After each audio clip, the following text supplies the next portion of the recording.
శివ పురాణము రెండవ రోజు. నేటి విషయము సృష్టి రహస్యము. గురువర్య, అసలు సృష్టి ఏ రకంగా జరిగిందో వివరించండి అన్నాడు. కృష్ణ శర్మ: నాయన, శివపురాణంలోని సృష్టి రహస్యాన్ని వివరిస్తాను, వినవలసింది అంటూ ప్రారంభించాడు రత్నాకరుడు. సృష్టికి పూర్వం ఈ జగత్తంతా జలమయంగా ఉండేది. ఎటు చూసినా మహాసముద్రమే. దానికి ఎల్లలు లేవు. ఆ నీటి నుండి ఒక మహా తేజస్సు ఆవిర్భవించింది. క్రమంగా ఆ కాంతిపుంజము ఒక రూపు దాల్చింది. తేజోమయమైన ఆ కాంతిపుంజమే పరబ్రహ్మం, అదే పరమశివుడు. ఆ పరబ్రహ్మ సృష్టి చేయాలి అని సంకల్పించిన వాడై తన శరీరంలోని ఎడమ భాగం నుండి ప్రకృతి స్వరూపిణిని కల్పించాడు. ఆమె ఆదిశక్తి, పరాశక్తి, జగన్మాత.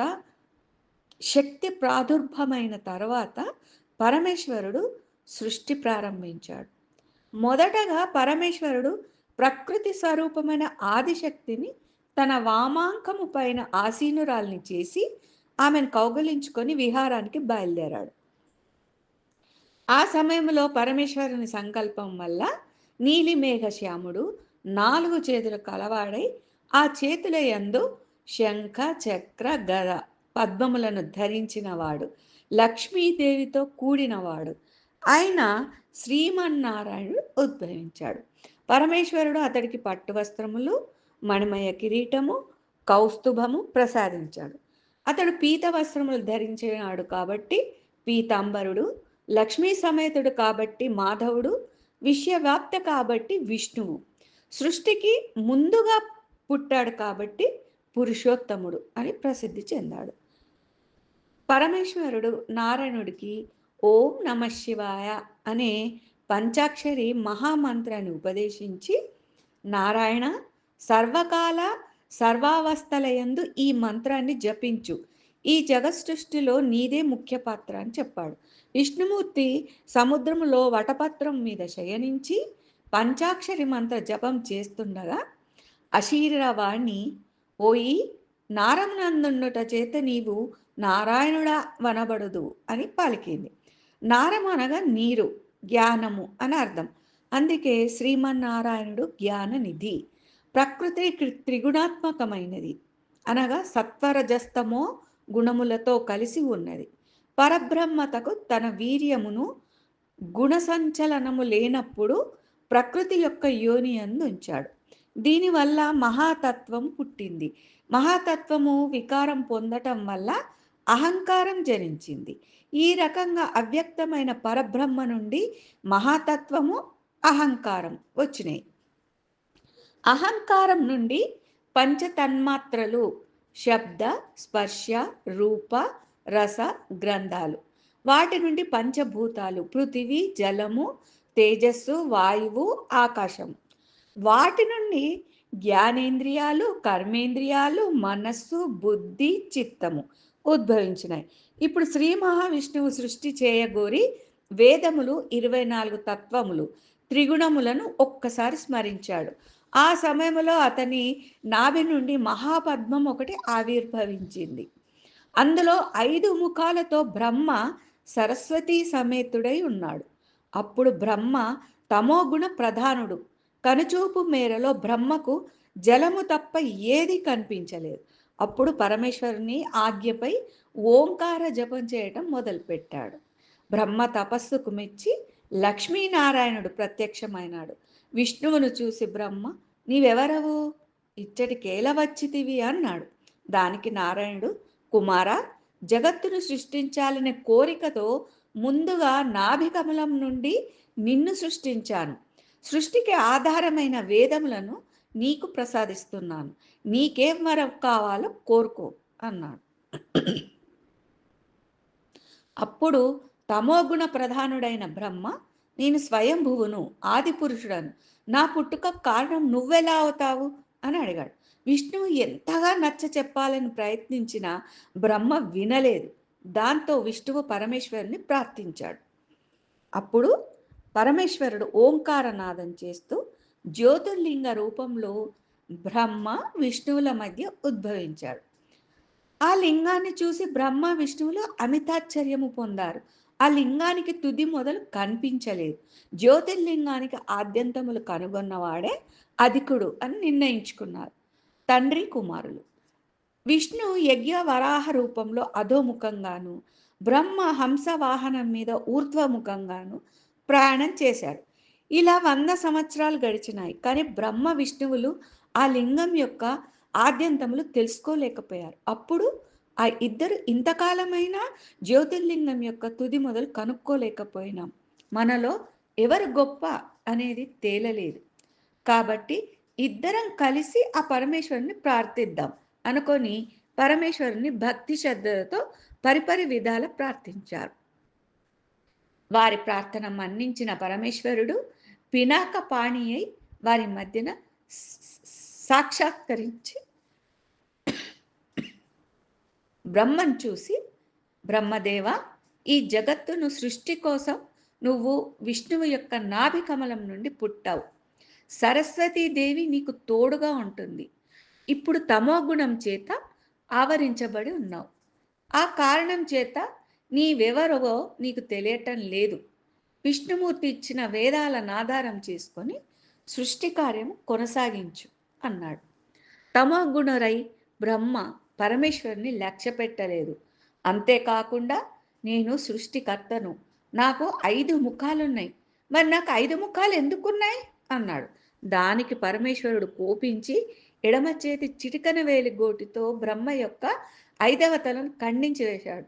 బ్రహ్మను తమోగుణం వదిలిపోయింది. చేసిన తప్పు తెలుసుకొని క్షమించమని పరమేశ్వరుని వేడుకున్నాడు.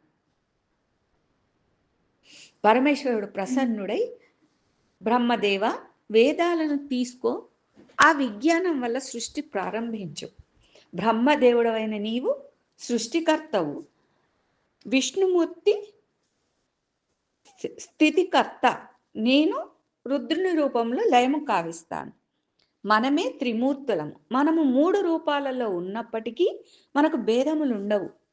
నేను శివుడు, శంభుడు, మహేశ్వరుడు అనే అనేక పేర్లతో పూజించబడతాను. నేను సౌరాష్ట్రంన సోమనాథుడు, శ్రీశైలంలో మల్లికార్జునుడు, ఉజ్జయిన్లో మహాకాలుడు, ఓంకారంలో అమలేశ్వరుడు, హిమాలయాలలో కేదారేశ్వరుడు, డాకినిలో భీమశంకరుడు, వారణాసిలో విశ్వేశ్వరుడు, నాసికలో త్రయంబకేశ్వరుడు, పల్వర క్షేత్రంలో వైద్యనాథుడు, దారుకావనంలో నాగేశ్వరుడు, రామేశ్వరంలో రామేశ్వరుడు, శివాలయంలో కృష్ణేశుడు అని 12 స్థానాలలో జ్యోతిర్లింగ రూపంలో వెలిసి పూజించబడదాను అని చెప్పి అంతర్థమైనాడు.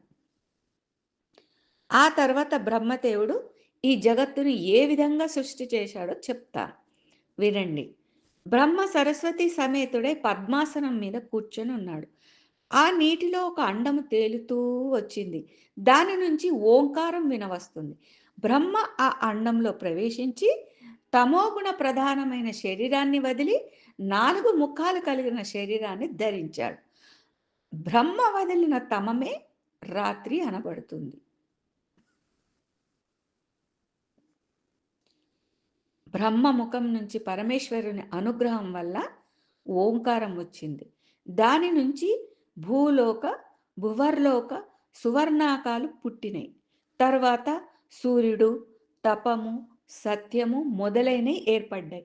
బ్రహ్మ యొక్క తూర్పు ముఖం నుంచి ఋగ్వేదము, దక్షిణ ముఖం నుండి యజుర్వేదము, పశ్చిమ ముఖం నుండి సామవేదము, ఉత్తర ముఖం నుండి అధర్వణ వేదం వచ్చినాయి. ఈ సృష్టి అంతా ఋగ్వేదాన్ని అనుసరించి జరిగింది. ప్రకాశవంతుడైన సూర్యుడే ఓంకార స్వరూపడమై పరబ్రహ్మ సూర్యుని వేడికి నీరంతా ఎండిపోయింది. గ్రుడ్డు పైభాగము, ఆకాశము క్రింది భాగము, భూమి అయినాయి. బ్రహ్మ మొదటగా సనక, సనందన, సనత్కుమార, సనత్సు జాతులను సృష్టించాడు. నారు ఈ సృష్టి కార్యమునకు విముఖులై తపోవనానికి వెళ్ళిపోయారు. అది చూసి విచారంలో మునిగిపోయాడు. అప్పుడు విష్ణువు, రుద్రుడు అక్కడికి వచ్చి సృష్టి కార్యంలో తాము కూడా సహాయపడతామని చెప్పగా శ్రీమన్నారాయణుడు బ్రహ్మ సరస్వతులకు సత్యలోకము, లక్ష్మీనారాయణులకు వైకుంఠము, ఉమామహేశ్వరులకు కైలాసము నివాస స్థానాలుగా ఏర్పాటు చేశాడు. అప్పుడు విష్ణు పంచాక్షరి మంత్రాన్ని, శివుడు అష్టాక్షరి మంత్రాన్ని, బ్రహ్మ ఓంకారాన్ని జపించారు. ఆ సమయంలో బ్రహ్మ మానసపుత్రులైన ప్రజాపతులు ఉద్భవించరు. వీరు 21 మంది. బ్రహ్మ, మనువు, దక్షుడు, భృగువు, ధర్ముడు, యముడు, సురీచి, అంగిరసుడు, అత్రి, పులస్త్యుడు, పులహుడు, క్రతువు, కశ్యపుడు, వశిష్ఠుడు, పరమేష్ఠి, సూర్యుడు, సోముడు, కర్దముడు, క్రోధుడు, అర్వాకుడు, ప్రీతుడు. దక్ష ప్రజాపతికి 64 మంది కుమార్తెలు. వీరిలో అదితి, దితి, వినత, కద్రువ, శశ, ముని, అరిష్ట, మాతంగి, తామ్ర ఇలా అనే 10 మందికి కశ్యపునికిచ్చి వివాహం చేశాడు. కశ్యపుడికి అదితి యందు ఇంద్రాది దేవతలు, దితి యందు దైత్యులు, వినతకు అనూరుడు, గరత్మంతుడు, కద్రువకు సర్పములు, సస్యకు పక్షులు, మునికి గంధర్వులు, అరిష్టకు అప్సరసలు, మాతంగికి ఐరావతం, తామ్రకు పక్షులు, ఇలకు వృక్షములు జన్మించాయి. ఇంద్రాది దేవతలు సత్య ధర్మ పారాయణులు. ఇంద్రునికి స్వర్గాధిపత్యం ఇచ్చారు దేవతలు. అతడికి వేదకర్మములందు అధికారము, యజ్ఞయాగాలలో హవిర్భాగం ఇచ్చారు. దైత్యులు అధర్మపరులు, అసూయపరులు. వీరికి కీకారణ్యములు, కొండ గుహలు నివాస స్థానములైనాయి. మిగిలిన వారికి వారి స్వభావాన్ని అనుసరించి నివాసం కల్పించబడింది. బ్రహ్మ యొక్క అంశతో స్వయంభువ మనువు జన్మించాడు. పద్మగంధి, శతరూప అతని భార్యలు. స్వయంభువునకు అగ్రియుడు, ప్రియవత్రుడు, ఉత్తానపాదుడు కుమారులు. టాకుతి, దేవహుతి, ప్రసూతి కుమార్తెలు. టాకుతికి రుచితోనూ, దేవాహుతికి కర్దమునితోనూ, ప్రసూతికి దక్షునితోనూ వివాహం జరిగింది. దేవమాలికి కర్దముని వలన కపిలుడు జన్మించాడు. దక్షుని యొక్క 13 కుమార్తెలను ధర్ముడు వివాహం చేసుకోగా భృగువు 11 మందిని వివాహమాడాడు. శివుడు సతీదేవిని మరిచి సంభూతిని, అంగీరసుడు స్మృతిని, పులస్త్యుడు ప్రీతిని వివాహమాడారు. ఈ రకంగా దక్ష ప్రజాపతి కుమార్తెలు తమ భర్తలతో కలిసి 3 లోకాలలోనూ జీవరాశిని ఉత్పత్తి చేశారు. ఈ విధంగా దక్ష ప్రజాపతి సంతతి వలన పిపీలి కాది బ్రహ్మ పర్యంతం 84 లక్షల జీవరాశులు జన్మించాయి అంటూ సృష్టి రహస్యాన్ని తన శిష్యులకు వివరించాడు రత్నాకరుడు.